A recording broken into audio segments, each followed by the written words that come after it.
I think every album Kendrick came out with is a classic, and I was literally gonna say the same thing. I'm like, I hate to be that annoying person, but like, I don't. I feel like it would be a more interesting conversation to see like what Kendrick album is not a classic and what would be the basis of saying that it wasn't. Because I feel like pretty much all he puts out is that caliber. Oh wait, I'm sorry. I don't. Let me be more specific. Go ahead. I don't think Mr. Morale's a classic. I'm I with think you it's on an. that. I Okay, think it's an okay, I amazing would album. agree. I wouldn't say it's a classic. You know what I I would mean? agree with that too. Yeah. I I think big And I would also say this: if GNX doesn't come out within this battle universe, I wouldn't call that a classic either. Like the battle makes that project classic.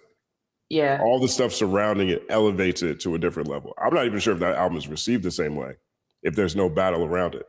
Now, if there's no battle around it, he probably takes a completely different approach. But most of the things that Kendrick is celebrated for are minimized on GNX. Like he doesn't revel in whatever broader storytelling or macro themes are going on the way he does on other projects. This is like, yo, this is a fire tape. Me and my homies, let's hop in the car, let's drive around the city. I think GNX was old school. It was regional. It was a regional West Coast. It was for us on the West Coast. You know what I mean? It was for it was LA all the way. But I agree with you on that. You know, the momentum carried it. But you know, I was just happy to see a regional album come back. I'm tired of people trying to make music for everybody. No, make it for your region and let us judge. You know what I mean? But I'm with you on Mr. Morale. Mr. Morale, you know, I like Untitled way more than Mr. Morale. You know, the whole Untitled. But I'm gonna say everything except for Mr. Morale for me. I'm Nas, in the wrong room today. Huh? I'm in the wrong room. I got 5 with today. Nas. At least 5. Are you? Off the top of my head with Nas, at least 5. I got Nas with 6 classics. I got Kendrick with 1 maybe. Yeah. Whoa. What's the one? To Pimp a Butterfly. All right, cool. Because I thought that's the one I was gonna have to argue the hardest for people to know it's a classic. No, that's the one. Mr. Morale. You don't think Good Kid, Mad City is a classic? What? Good Kid, Mad City? Not at all. Not at all is crazy. So I would start in my album count Good Kid, Mad City. I count Good Kid, Mad City as his first album. I know a lot as the debut. Me too. I count that as the debut. A lot of people don't. So I am not talking about Section 80 and Overly Dedicated. 1. Right. So my favorite Kendrick album is Untitled. I know a lot of people don't fuck with that album, but I think he went absolutely crazy. I think that's really what Kendrick wants to put out, but he doesn't believe it'll be well received. I think Untitled Unmastered is the type of album that not many artists can, and not even an album, just that collection of songs are just so dense and different. And I'm gonna say exquisite.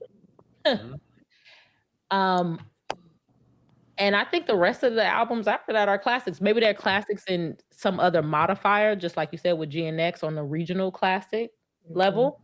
So maybe they're different classics. They're not just straight hip hop classics, but every album, I'm real comfortable saying every album that he's come out with is a classic. And Mr. Morale and the Big Steppers, I think, is similar to Untitled with that kind of the uniqueness of the project. It's jazz rap. And if you kind of look at it more of a lens of the rap version of jazz, more so than the jazz version of rap, I think maybe then you'll start to kind of understand what he was doing on that album. And it was fantastic. Fantastic. I think one thing about Kendrick is I don't know why this has become a thing, but it's like become like almost blasphemous in hip hop to critique him. And it's like, yo, it's okay. A lot of the way he writes, a lot of times I think he gets away with really simplistic rapping that we look at as complex because we just want to like him. But like a lot of that one syllable rhyming, the way we grew up MCing, that was a no-go. Like you can't just rhyme the last word. And I feel like he gets away with that all the time. And that's something that just my ears are just tuned to just dislike. So maybe I'm listening to it with a different ear. And then a lot of I think even on the first album, a lot of those beats were just subpar. I wasn't excited about it. I think with Pimp a Butterfly, the production, he hit it out the park, the concepts, the clarity, the dynamics in his voice, everything he was doing on that album was amazing. So to me, that's the classic, and just how he touched on the times, everything that was going on was amazing. And then I think after that, with what was the album after Pimp a Butterfly? Was it Untitled? Damn. Or Untitled. Untitled come Or out. was it Untitled Damn? comes out first. Yeah, Untitled did I that, like yeah. Damn. I like all his albums. It's not that I don't like his albums. I just feel like when it comes to like calling Calling them class. Dude. Oh damn. Oh, damn. But like to go on what he was saying about, you know, everybody listens for different things. More so for me, more so than rhyme pattern. It's what are you actually saying? A bar is like you gotta actually say something. It's like for me, it's sounding slick ain't good enough. Like what are you actually saying? You know, and Kendrick actually says something. I look at Good Kid, Mad City as a coming of age album. You know, you really ain't trying to act all crazy, but your environment is pushing you in a particular direction. And I think Good Kid, Mad City gives voice to people like me. I'm from South Central LA. You know what I mean? So I understand growing up in a world that all this stuff is around you, but you really ain't trying to be a part of it. But because these are your friends since you was 5, sometimes you're going to be put in situations, not because you repping the set, but because I've been knowing this cat since I was 5. And Good Kid, Mad City sort of gives voice to those of us who grew up in a world to where sometimes you were put in environments that you necessarily want to be in, but because these are your people, you know, you're in it. And so I thought that as far as the substance of what he was talking about on the album, because I was basically done with hip hop around the time that came out, with a lot of the bullshit rap that was happening in the late 2000s. You know, that album really restored my faith in the substance of music. Wow. It was this also like beautiful autobiographical short film that even a kid from like the suburbs like me was connecting to. And I think that's something that Kendrick, the potency in his music, like you don't even have to come from that to feel the emotions that he's transmuting through melodies, through sonics, through, you know, what he's saying. And I think, to your earlier point, right? Like sometimes, you know, it's like just because you can do multi-syllabic or internal, external rhyme schemes, it's like that's great technically, but like, what are you saying? And is the storytelling there? And is like the harmony with the beat and your voice and all that there too? Like it's sometimes you can be more potent with something more simplistic. And I don't think that all of his stuff is that way. I don't think that's what you were saying, Ray. But there's something that is very transcendent about Kendrick that I feel like it doesn't matter what generation you're in, where you're from, what region, it touches you, and that's special. Right. Word up. But I think we're just like I'm reading the chat also, and I think the chat just proved my point. It's like any critique towards Kendrick, they go crazy. I never said he was whack. I said I like every album. It's just that I feel like he only has one classic. But I'm a Kendrick fan. Like I listened to all the albums that y'all just named. I listened to them and I thought they were dope. But just Well, don't worry, they about to jump me next because I'm gonna say Nas only has one. Yeah, I got Nas with 6.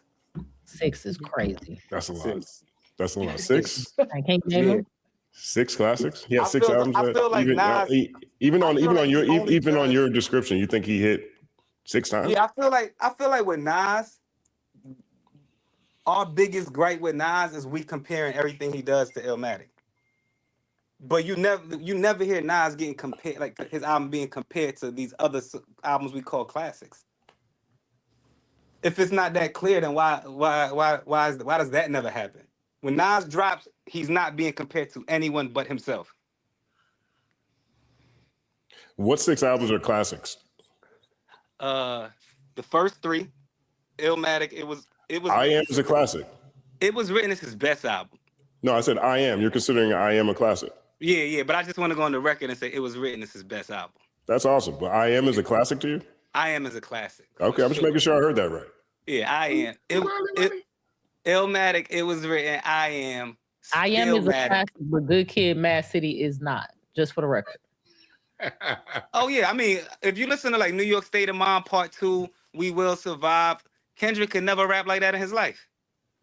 Okay. In no way, shape, or form can he write something like Undying Love and keep the rhyme syllables there, the flow, the pocket, and the idea with that much detail in the story. You can't find me a Kendrick song that checks all those boxes on any album. Don't worry, I'll DM it to you. But Please do. I just want I mean, I don't want to get lost in this because I do want to bring our next guest up here in a second. But, but I want to hear these other three Nas projects. The first three, then I'm gonna say Stillmatic. That's a classic. For sure. Stillmatic isn't a classic. No, it is. I give it that. I give it that. Yeah, I can see. I can give. I have come to realize that certain fights aren't worth having, and Stillmatic not being a classic ain't one of those fights. It's not worth it. It's just not worth it. Then I'm gonna go. Then I'm gonna go. I can't wait to hear this. Life is good. Okay. All right. Well, And then Life is that's good. five. That's 5. And Now where you gonna go? Now what you gonna do?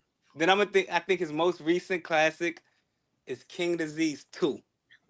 Oh, okay. Oh, All right. brother. So, If you said Magic 1, I might have been with you, but I like Magic 1. Magic 1 is the best But out of the Magic 6 1 to just me. sounded a little too West Coast to me on the production. Did it? Oh, okay. I see what you're saying. All The right. production felt a little too West Coast, and I don't feel like he blended. I don't feel like he locked in with those beats as much as I feel like he locked in. say. I feel like he locked in the best out of that whole run on Magic 1, and I feel like it was the most succinct. Like there's no filler on Magic 1. If there is filler, it's Wave Gods with A$AP Rocky. You know what? I so hate that song so You know much. what I'm saying? Justin, yeah. I've always drawn a close connection between Nas's Nigga album and To Pimp a Butterfly. I thought Nigga was one of his classics for the same reason why I thought To Pimp a Butterfly was a classic. You know, in a lot of ways, musically, it was a different approach. And it addressed songs like Sly Fox. You know what I mean? It addressed things that, even though these weren't the biggest songs that didn't cross over, yada, yada, yada, we get it. But I thought that Nigga album and Hip Hop Is Dead, they were important for the times that they were released. Those two albums were released at times where rap was really was losing itself. Right. It was too shiny suit. It was too superficial. And I thought that those albums sort of brought hip hop back to where its original focus was, you know. And I think the timing of those two albums is what makes me put that where it is. Yeah, I can't even imagine Nas's career without that beef, because even like I'm not where Rain is. I don't think he got those 6 classics, but like when I started looking at Godson, Street's Disciple, Hip Hop Is Dead, Nigga album, Life Is Good, fantastic run, all things considered. All things considered, not a lot of misses. I know Hip Hop Is Dead is heavily criticized. I love that. I think that's one of the most imaginative projects. I love that album. I think it's so. My man made a murder mystery about who actually killed hip hop. Now, people didn't like him rapping like Bugsy Siegel, sounding like he was a 20s era gangster. Maybe that's too on the nose, but that tends to be Nas's problem sometimes. Look, sometimes it's too on the nose. Like on the Nigga album, he's rapping about cockroaches and fried chicken. I get it, but do we need to be rapping about cockroaches and fried chicken in an uplifting album about the Black experience? I guess so. It's Nas. He made Illmatic. He can get away with stuff, but that entire run, way better than I think people appreciated in the moment, particularly Street's Disciple. Street's Disciple with Sekou story. Didn't see it that way. Crazy. Part you know one what I'm saying? Part 1 and 2. You know what I mean? So I can't give him 6 classics, but I think Nas is probably in like the 3 to 4 category pretty safely. You know what I mean? Regardless of how you look at it. And I think it's amazing that he's been able to carry this on. You say what? Give me the safe 3. It was written Illmatic, Stillmatic. That's safe. You know what I'm saying? That's before you get to these last 6 which people love. And to me, and that's not even including Lost Tapes, which might be his second best album, all things considered. Lost the first one? The first, not the second one, the first one. Definitely the first one. Oh, and just for some clarity, when I say the Magic joint was too West Coast, meaning not that I don't love West Coast music. I don't love Nas on West Coast beats. I don't love Nas on West Coast production. It just doesn't mesh well. So I wasn't a super big fan of the Hit Boy run. Okay. with Nas, but I did like King Disease too. I like Magic 1. I just wasn't all the way crazy about it. They got some West Coast production on It Was Written now. It does have some West Coast production on It Was Written. The Dre joint. Yeah, it's one of the best songs he ever made. I'm going in. That's one of the best songs ever. I think you're trolling. You're trolling. I love that joint. I'm sorry. I like it, you know. I'm going straight to Word up. Dramatic.